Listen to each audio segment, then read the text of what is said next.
KTM 390 Duke'ന്റെ എഞ്ചിനും ഷാസിയും 46 horse power 39 newton metre torque, front and back adjustable സസ്പെൻഷനും നല്ല അടിപൊളി സ്വീഡിഷ് ഡിസൈനും. Welcome to the Svartpilen 401.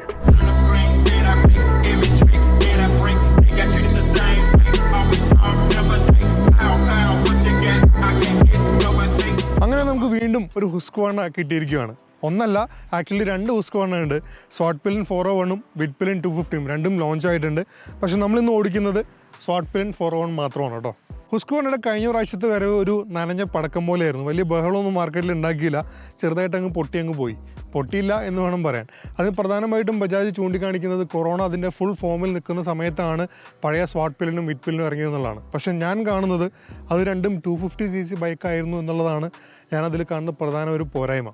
പക്ഷേ ഇത് ഒരു 401 ആണ്. എൻ്റെ അഭിപ്രായത്തിൽ ഈ ഒരു 400cc എഞ്ചിൻ വെച്ച ഏതൊരു ബൈക്കും ഒരു നനഞ്ഞ പടക്കം ആവില്ല. ഇത് നല്ല മാലപ്പടക്കം പൊട്ടുന്ന പോലെ പൊട്ടുമോ? Let's see. സ്വാട്ട്പിലൻ 401ൻ്റെ ഡിസൈൻ നോക്കിക്കഴിഞ്ഞാൽ എനിക്ക് ഇഷ്ടപ്പെട്ട ഒരുപാട് എലമെൻറ്റ്സ് ഉണ്ട്. ആക്ച്വലി ഇത് ഒരു സ്വീഡിഷ് ബൈക്കാണ്, അല്ലെങ്കിൽ ഇതൊരു ഹുസ്ക്വാണയാണെന്നുള്ള ഞാൻ എടുത്ത് പറയേണ്ട ആവശ്യമൊന്നുമില്ല. ദൂരെ നിന്ന് ഒരൊറ്റ നോട്ടം നോക്കിയാൽ മതി, നിങ്ങൾക്ക് മനസ്സിലാവും ദാറ്റ് ദിസ് ഇസ് എ ഹുസ്ക്വാണ. ഇതിൽ ഏറ്റവും ഇഷ്ടപ്പെട്ട ഭാഗം എനിക്ക് ഈ ഒരു 401 എഴുതിയിട്ടുള്ള ഈ ഒരു പാനലാണ്. അതിൻ്റെ തുമ്പത്ത് ഈ ഒരു ഹുസ്ക്വാണയുടെ ഹീറോ കളറായിട്ടുള്ള ആ ഒരു ലെമൺ ഗ്രീൻ എന്നൊക്കെ പറയാൻ പറ്റുന്ന കളർ കൊടുത്തത് നല്ല അടിപൊളിയായിട്ടുണ്ട്. ആക്ച്വലി ഈ ഒരു എൻറ്റയർ പാനൽ നല്ല അട്രാക്റ്റീവാണ്. മറ്റ് മെയിൻ എലമെൻറ്റ്സ് ഡിസൈനിൽ എടുത്തു നിൽക്കുന്നതിൻ്റെ ഫ്രണ്ട് എൻഡിൽ കൊടുത്തിട്ടുള്ള ഈ ഒരു ഹെഡ് ലാമ്പും അതുപോലെ തന്നെ താഴെ വന്നിട്ടുള്ള ആ ഒരു ഫ്രണ്ട് ഫെൻഡറുമാണ്. അതിൻ്റെ ഡിസൈൻ എല്ലാം നല്ല proper upmarket European bikes പോലെയാണ് എനിക്ക് തോന്നുന്നത്. ബാക്കിലോട്ട് വരുമ്പോൾ ഡിസൈൻ്റെ കാര്യത്തിൽ ഞാൻ കുറച്ച് ഡിസപ്പോയിൻറ്റഡ് ആണ്. ബിക്കോസ് അധികം ഒന്നും ഡിസൈൻ എന്ന് പറയാനില്ല, അധികം എലമെൻറ്റ്സും പാനൽസും ഒന്നുമില്ല.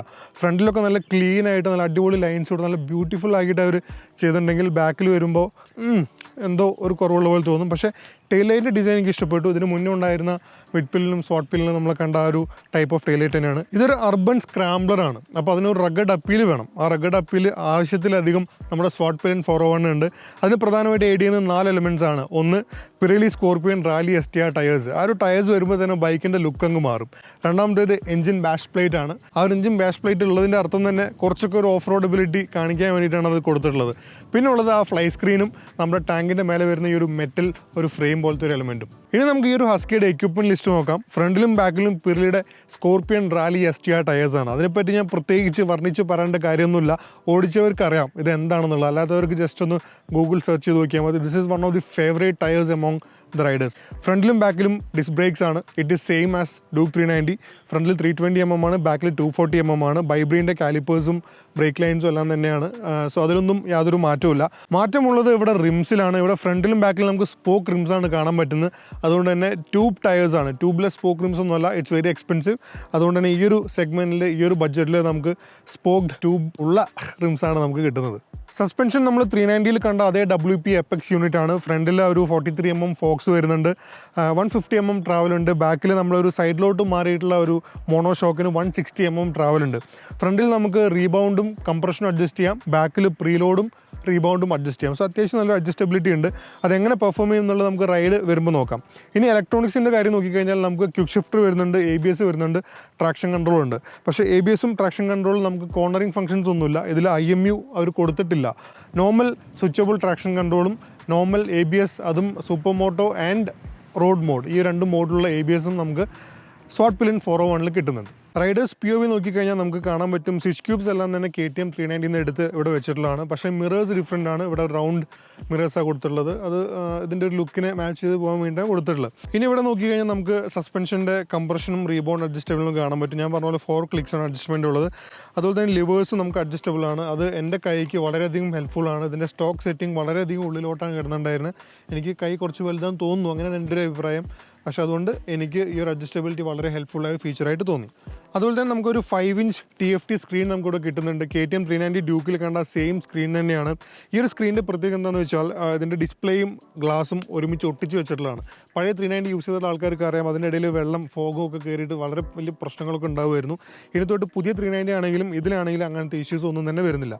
ഡിസ്പ്ലേ ആ യൂണിറ്റ് സെയിം ആണെങ്കിലും അതിൻ്റെ പുറത്തു കൂടെ ഒരു പാനൽ എക്സ്ട്രാ കൊടുത്തിട്ടുണ്ട്. ഇതൊരു ഹസ്കി ആയതുകൊണ്ട് തന്നെ അതിനുവേണ്ടി ഒരു പ്രത്യേകം ഒരു ഡിസൈൻ എലമെൻ്റ് ഒക്കെ അവർ കൊടുത്തിട്ടുണ്ട്. അതുപോലെ തന്നെ ഉള്ളിൽ കാണുന്ന ഒരു UI കംപ്ലീറ്റ്ലി ഡിഫറൻറ്റുമാണ്. ഈ ബട്ടൺസ് ആയിട്ട് ഇൻട്രാക്ട് ചെയ്യുന്ന രീതി സെയിം ആണെങ്കിലും നമ്മൾ കാണുന്ന എലമെൻറ്റ്സ് എല്ലാം തന്നെ ഡിഫറെൻ്റ് ആണെന്ന് നമുക്ക് ഒറ്റ നോട്ടത്തിൽ നമുക്ക് മനസ്സിലാവും.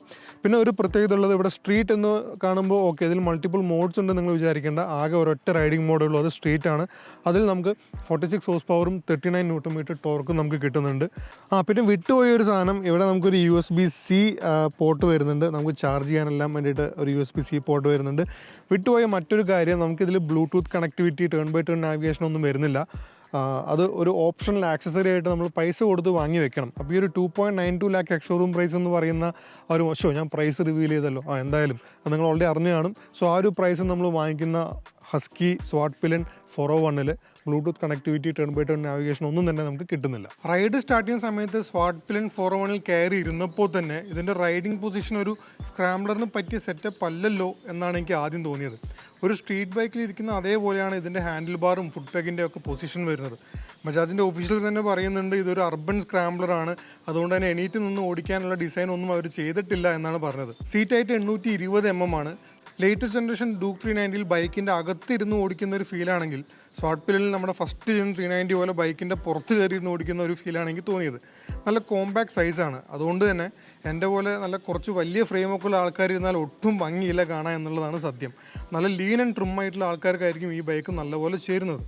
സീറ്റിംഗ് പൊസിഷൻ അത്യാവശ്യം കമ്മിറ്റഡ് ആണെങ്കിലും മൊത്തത്തിൽ ലേറ്റസ്റ്റ് ജൻ 390യേക്കാൾ കുറച്ച് സ്പേസ് ഫീൽ ചെയ്യുന്നുണ്ട്. സബ് ഫ്രെയിമിൻ്റെ ആംഗിൾ കുറച്ചും കൂടി സ്ട്രെയിറ്റ് ആയി എന്നുള്ളതാണ് ഇതിൻ്റെ കാരണം.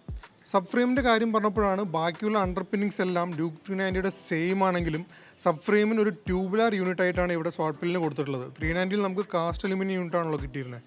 ഇതൊരു ഓഫ് റോഡ് ബൈക്കല്ല, സിറ്റിയിലെ മോശം റോഡുകളിൽ മാത്രം ഉപയോഗിക്കാനുള്ളതാണ് എന്ന് ബജാജ് ഒഫീഷ്യൽസ് പ്രത്യേകം എടുത്തു പറഞ്ഞുകൊണ്ട് തന്നെ ഞങ്ങൾ ആദ്യം ഇതുകൊണ്ട് ഓഫ് റോഡിലേക്കാണ് പോയത്. മുൾഷി ലേക്കിൻ്റെ തീരത്തേക്ക് ഇല്ലാത്ത വഴിയൊക്കെ ഉണ്ടാക്കി കയറി പോയപ്പോഴാണ് മനസ്സിലായത് ആവേശം കുറച്ച് കൂടിപ്പോയെന്ന്. ഡോണ്ട് ഗെറ്റ് മീ റോങ്, സ്വാട്ട് പിലൻ വെച്ച് നമുക്ക് അത്യാവശ്യം ഓഫ് റോഡൊക്കെ ചെയ്യാൻ പറ്റും, റൈഡർ സ്കില്ലും കൂടി വേണം കേട്ടോ. പക്ഷേ it's just not build for that. 5 അടി 10 ഇഞ്ചുള്ള എനിക്ക് എഴുന്നേറ്റ് ഒന്ന് ഓടിക്കാമെന്ന് പറഞ്ഞാൽ ആലോചിക്കാനും പോലും വയ്യാത്ത കാര്യമാണ്.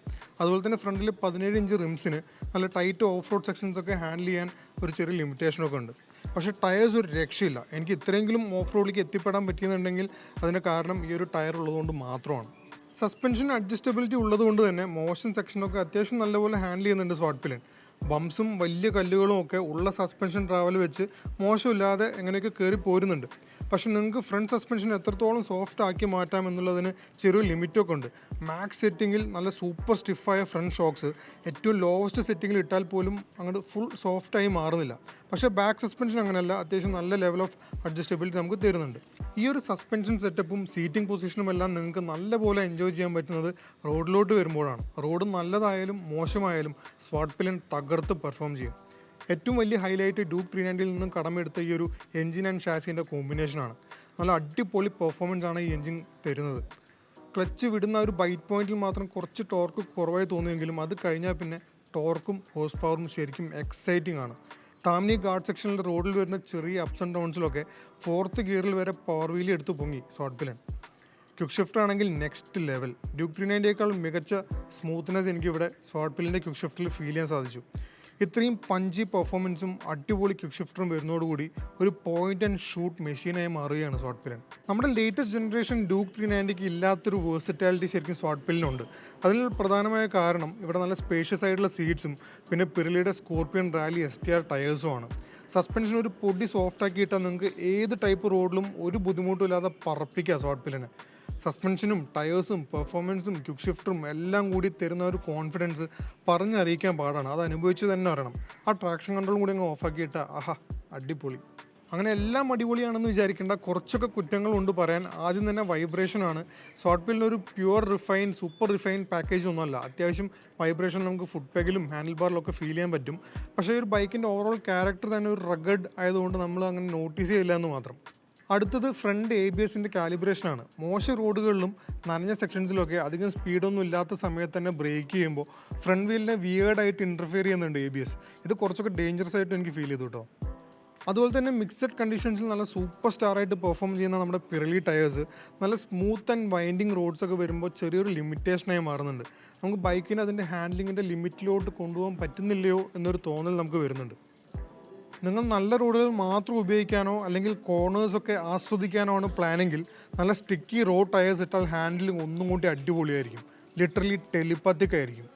പിന്നെ ഒരു കാര്യം എടുത്തു പറഞ്ഞു കേട്ടോ, നമ്മുടെ ഫസ്റ്റ് ജനറേഷൻ 390 ഡ്യൂക്കില്ലേ, ആ ഒരു ഡ്യൂക്കിൻ്റെ ഒരു ഫീലിംഗ് എനിക്കിവിടെ വീണ്ടും റിപ്ലിക്കേറ്റ് ചെയ്ത് വരുന്ന പോലെ തോന്നി നമ്മുടെ സ്വാട്ട് പിലിൻ 401-ൽ. ഒരൊറ്റ ഡിഫറൻസേ ഉള്ളൂ, സ്വാട്ട് പിലിൻ 401-ന് കുറച്ചൊക്കെ സ്ക്രാമ്പിൾ ചെയ്യാനും പറ്റും എന്നുള്ളതാണ്.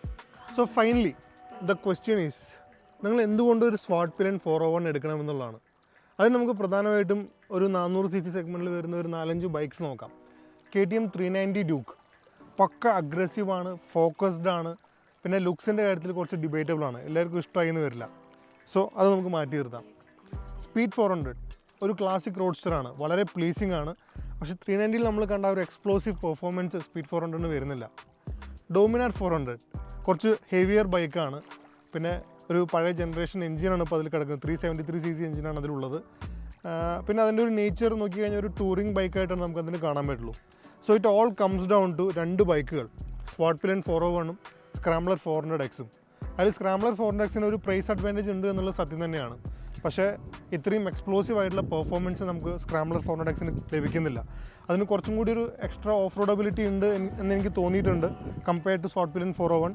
പക്ഷേ ഈ ഒരു എക്സ്പ്ലോസീവ് പെർഫോമൻസ് നിങ്ങൾക്ക് വേണമെങ്കിൽ, അതായത് ഒരു KTM 390 ഡ്യൂക്കിൻ്റെ പെർഫോമൻസും കുറച്ചൊക്കെ ഒരു ഓഫ് റോഡബിലിറ്റിയും നല്ല അടിപൊളി യൂറോപ്യൻ ലുക്സും വേണമെന്നുണ്ടെങ്കിൽ യു ക്യാൻ ഡെഫിനറ്റ്ലി കൺസിഡർ സ്വാട്ട് പിലിൻ 401.